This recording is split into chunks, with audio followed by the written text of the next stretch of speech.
Guliston shahridagi Prezident maktabi o'quvchilari Yagona Vatan 35 challenge'ini boshlaydi va barcha maktablarni taklif etadi.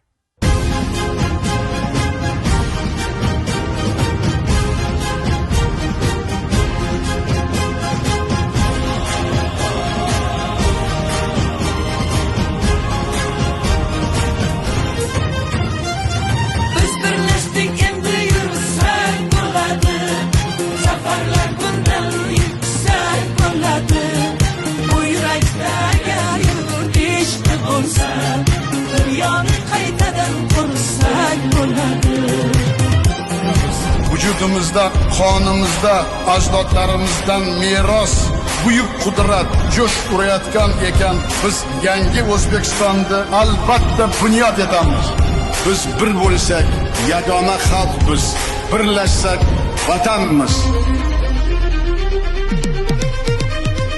Biz birlashdik, endi yursak bo'ladi. Zafarlar bundan yuksak bo'ladi. Bu yurakda agar yurt ishqi bo'lsa, dunyoni qaytadan qursak bo'ladi.